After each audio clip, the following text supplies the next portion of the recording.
자, 오늘은 5주차 세 번째 시간이 되겠습니다. 자, 교과서 52쪽이고요. 자, 오늘 배울 주제는 2차 방정식의 근과 계소의 관계입니다. 자, 개념일기 먼저 같이 볼까요?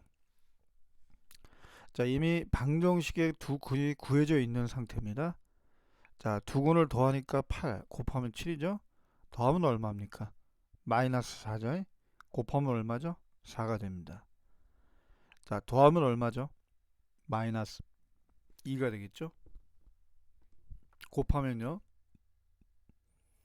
자, 마이너스 1의 제곱에서 2i 제곱을 뺍니다. 1 마이너스 4i 제곱이죠. 결국 5가 된다는 걸 알 수가 있어요. 자, 1번의 물음입니다. 자, 두 근의 합과 x의 계수의 관계를 말하시라고 되어 있어요. 자, 두 근의 합은 8이고요. 여기서 x의 계수는 마이너스 8입니다. 두 번째는요. 두 근의 합은 마이너스 4인데 x의 계수는 4죠. 자, 부호가 지금 뭐예요? 정반대네요. 자, 두 근의 합은 마이너스인데 계수가 플러스이죠. 그죠? 자, 그러니까 이걸 어떻게 쓰면 될까요? 두 근의 합은 x의 계수에 마이너스 부호를 붙인 것과 같다. 이렇게 답을 쓰시면 되겠죠? 다시 한번 쓰겠습니다. 불러볼게요. 두 근의 합은 x의 계수에 마이너스 부호를 붙인 것과 같다. 말 그대로죠, 그죠? 여기다가 마이너스를 붙이면 어떻게 됩니까? 플러스 4가 되지 않습니까? 그죠? 그래서 두 근의 합은 x의 계수에 마이너스를 붙인 것 같다. 두 근의 합은 x의 계수에 마이너스를 붙인 것 같다. 이렇게 쓰시면 되겠습니다. 그 다음에 두 근의 곱과 상수항 사이의 관계를 말하시오. 자, 정확하게 일치한다는 것을 우리가 알 수 있어요. 7, 7, 4, 4, 5, 5. 두 근의 곱은 상수항과 같다. 그죠? 자, 이제 여러분 눈치를 챘을 겁니다. 자, 요 설명은 우리가 아까 했고요. 방금 전에 했고요. 이제 실제로 구체적으로 이제 정확하게 이 근의 합과 곱, 또 계수는 어떤 관계가 있는가 한번 살펴보도록 하겠습니다. 자, 직접 근의 공식으로 이렇게 구하는 겁니다. 그래서 플러스인 근, 여기가 플러스인 근의 알파, 여기가 마이너스인 근을 베타로 놓은 것이죠. 그래서 두 근을 직접 더해 봤습니다. 자, 더하니까요. 이게 약분이 되면서 마이너스 a분의 b라는 걸 알 수가 있습니다. 자, 곱해볼까요? 곱하면 분모끼리 곱하고요. 4의 제곱 맞죠? 자, 이렇게 곱한다고 생각해 보세요. 자, 합차 공식입니다. 그래서 마이너스 b의 제곱에서 이거의 제곱, 루트가 사라지겠죠.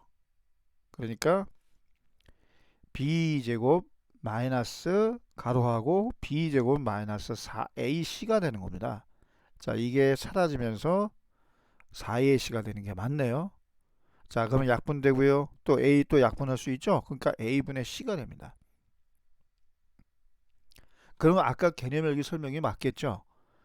자, 우리가 개념열기에서 봤던 것은요. 요 a 값이 1인 경우입니다.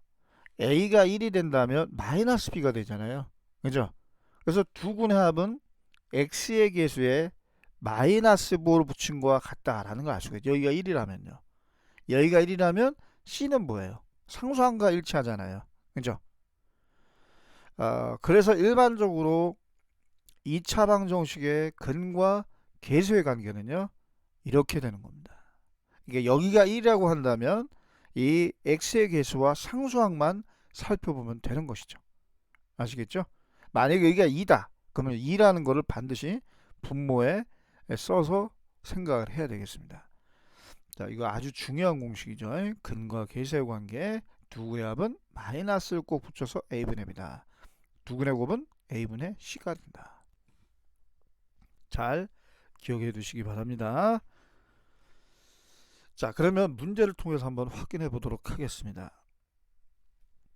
자, 우리가 근을 직접 구하지 않고도요. 근의 합, 두 근의 합과 곱을 구할 수 있다는 겁니다. 자, 머릿속에 두 근의 합은 마이너스 a분의 b죠. 자, 1 생략하시고 그렇죠. 두근의 합은 그냥 처음에 쓸게요. 마이너스 a분의 b라는 공식 때문에 마이너스 3이 되고요. 이게 두근의 합입니다. 자, 그 다음에 두근의 곱은 a분의 1분의 c 3이 되겠죠.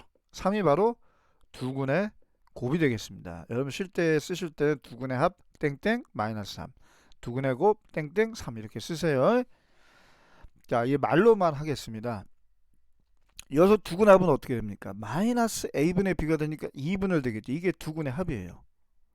그 다음에 두근의 곱은 a분의 c가 되죠. 2분의 마이너스 8입니다. 마이너스 4가 되겠습니다.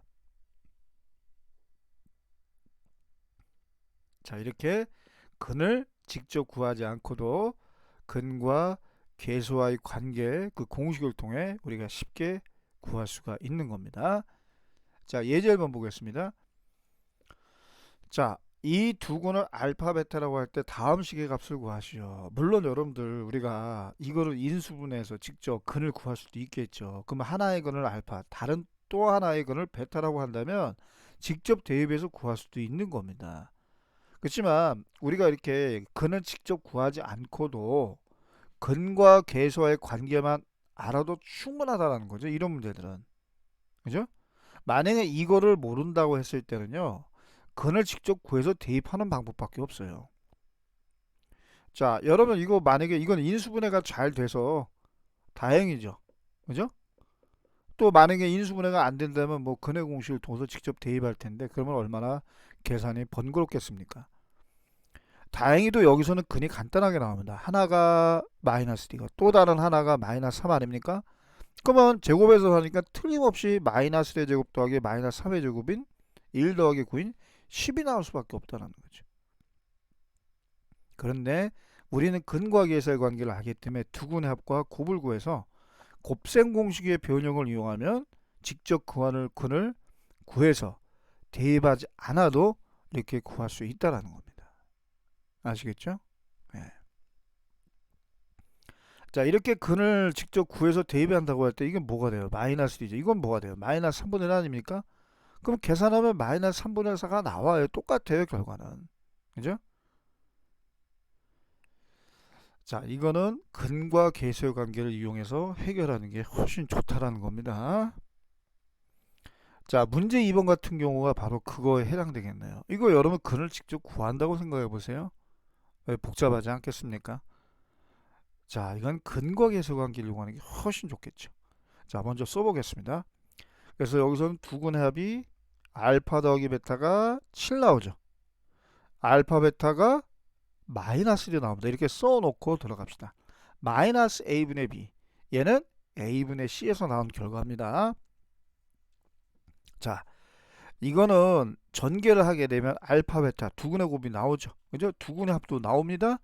그래서 여기다가 대입만 해주시면 돼요. 그래서 마이너스 1 플러스 7 플러스 1이니까 정답 7이 되겠죠. 만약에 이러한 결과를 우리가 못 얻는다면 직접 근의 공식을 통해 구해서 대입하는 방법밖에 없다. 그럼 시간이 많이 걸리겠죠. 자, 2번입니다. 자, 이거는 통분을 먼저 해볼까요? 통분하면요. 알파 베타분의 알파 제곱 더하기 베타 제곱이 됩니다. 자, 그 다음에 어떻게 바뀔까? 그쵸? 곱셈 공식의 변형을 이용하시면 돼요. 그래서 분자가 알파 더하기 베타의 제곱 마이너스 2 알파 베타가 됩니다. 자, 그렇다라고 한다면 여러분들이 요 알파 베타 자리에 두근의 곱 마이너스 1을 대입하시고요. 두근의 합 알파 더하기 베타 자리에 두근 합인 7을 대입해서 계산 한번 해보세요. 자, 그러면 이렇게 나옵니다. 답만 적어보겠습니다. 마이너스 51이 되겠습니다. 마이너스 51이에요. 마이너스. 자, 그 다음에 두 수를 근으로 하는 2차 방정식은 어떻게 나타낼까 합니다. 자, 이게 바로 근과 계수의 관계를 응용할 수 있는 내용들이죠. 그죠? 네. 그래서 만약에 알파 베타를 근으로 하고 x제곱의 계수가 1이라고 한다면 이렇게 1이라고 분명히 구체적으로 밝혀졌죠. 이렇게 될 수밖에 없어요. 인수정리 기억나나요? 어떤 다항식을 0으로 만드는 x값을 통해 그죠? 우리가 이제 인수정리를 써서 3차 이상의 다항식을 우리가 인수분해했잖아요. 그러니까 알파를 근으로 갖는다면 반드시 x 빼기 알파를 인수로 가져요. 베타를 근으로 갖는다면 x 빼기 베타를 근으로 갖습니다. 이거를 인수로 가져요. 그러니까 이렇게 인수분해가 될 수밖에 없는 거 아닙니까? 그래서 이걸 전개하면 이렇게 나와요. 그래서 알파 베타라는 근이 먼저 주어졌을 때 그걸 가지고 방정식을 만드는 것은 바로 이렇게 됩니다. 1이라는 가정 하에서요. 물론 개수가 1이 아니라고 얘기했다면 여기 a라는 문자를 써줘야 됐을 거예요. 아시겠죠?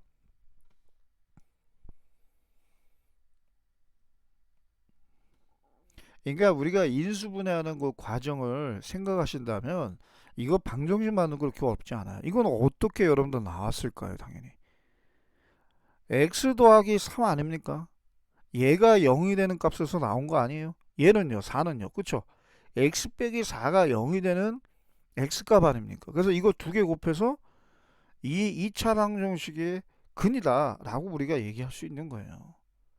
근데 우리가 배운 건 뭡니까? 이거를 전개해서 이렇게 써줄 수 있지만 이미 우리가 이걸 안다면 근과 계수의 관계를 이용해서 요 가로 안에 뭐가 들어간다? 이 두 군의 합이 들어간다는 것이죠. 그 다음에 상수항은 뭐가 된다? 두 군의 곱이 들어간다는 것이죠. 그죠? 그래서 정리하면 x제곱 마이너스 x 마이너스 12는 0이 되고요. 이거를 전개해도 같은 결과를 얻을 수가 있습니다. 자, 그러면 얘가 알파, 얘가 베타라고 했을 때 두 군의 합은 얼마예요? 마이너스 2죠. 그럼 암산합시다. x제곱 마이너스 마이너스 2x 플러스 2x가 되고요. 상수항. 상수항이 뭐예요? 두 군의 곱이에요.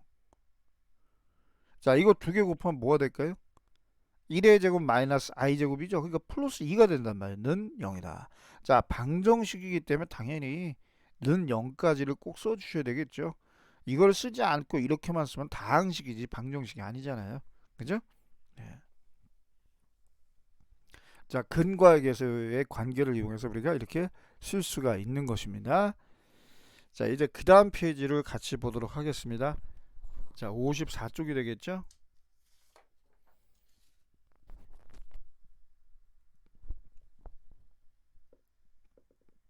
그래서 일반적으로요.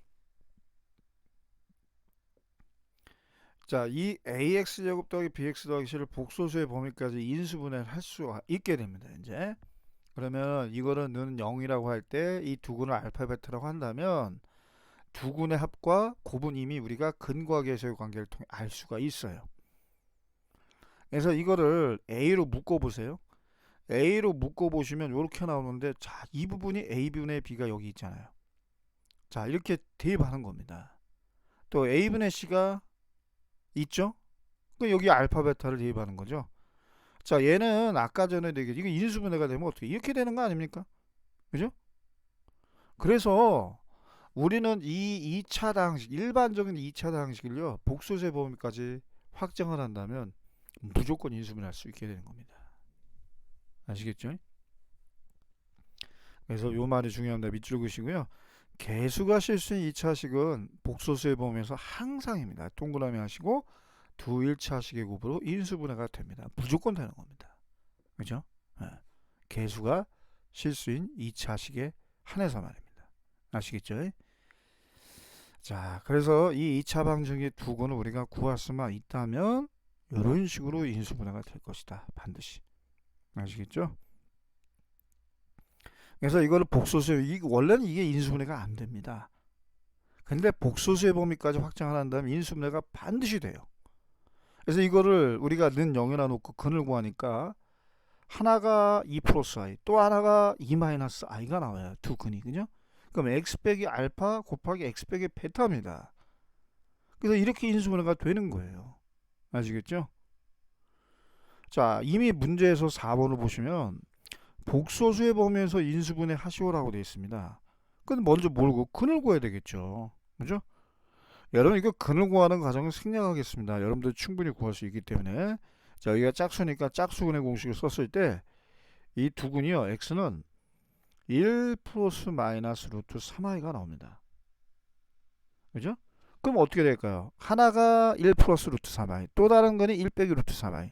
그걸 각각 빼면 되잖아요. x에서 빼가지고 그 두 1차식의 곱으로 쓴다면 이렇게 되겠죠. 이렇게, 그죠? 그 다음에 두 번째 식은 이렇게 될 겁니다. 그죠? 이렇게 답을 쓰시면 되겠습니다. 이게 0이 되는 값, 이게 0이 되는 값이 바로 두 근이죠. 자, 이것도 짝수니까요. 짝수근의 공식을 이용한다면 a분의 마이너스 b 프라임 플러스 마이너스 루트 b 프라임의 제곱 마이너스 ac 하니까 여기가 마이너스 5가 나오네요. 그죠? 그러니까 이거를 좀 쥐어서 다시 쓰게 되면요. 이렇게 정리가 되겠고 루트 마이너스 5니까 루트 5 이렇게 되겠죠. 자, 그러면 얘는 인수분해가 어때? 여기 여러분 3이 있다라는 걸 주의하시고요. 3을 맨 앞에 곱해주시고 x 빼기 알파.